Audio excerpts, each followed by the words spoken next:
कुणालाही न्याय व्यवस्थेला बदनाम करण्याची परवानगी दिली जाणार नाही. हे शब्द आहेत CJI सूर्यकांत यांचे. पण ते का चिडलेत, नेमकं काय झालंय?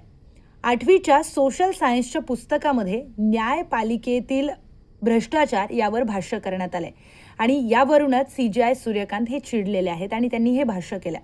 8वीच्या सोशल सायन्सचं पुस्तक NCERTने बनवलेलं आहे आणि त्या पुस्तकामध्ये न्यायपालिकेसंदर्भातली रचना, कार्यपद्धती, लोकशाहीचं महत्त्व या सगळ्या गोष्टी सांगितलेल्या आहेत आणि त्याचबरोबर न्यायपालिकेसमोरील अडचणींचा देखील उल्लेख करण्यात आला आहे. आणि त्याच अडचणींमध्ये प्रलंबित खटले, न्यायाधीशांची कमतरता, न्यायपालिकेमध्ये न्याय प्रक्रियेत होणारा विलंब आणि काही स्तरांवर भ्रष्टाचाराच्या तक्रारी अशी सगळी माहिती त्यामध्ये देण्यात आली आहे.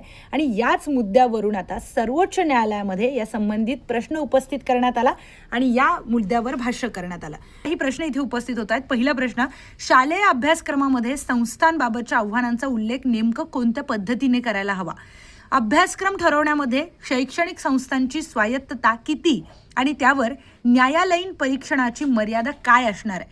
तिसरा महत्त्वाचा म्हणजे विद्यार्थ्यांना लोकशाही संस्थांबाबत माहिती देताना संतुलन कसं राखायचं?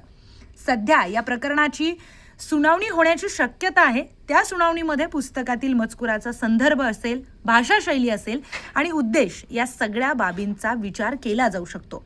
या निर्णयानंतर पुस्तकामध्ये बदल करायचा आहे की नाही किंवा पुढील मार्गदर्शक तत्वे काय ठरवायची आहेत हे सगळं स्पष्ट होणार आहे. मात्र सध्या हा विषय शिक्षण व्यवस्था आणि न्याय व्यवस्था या दोन्ही क्षेत्रामध्ये चर्चेचा मात्र ठरलाय.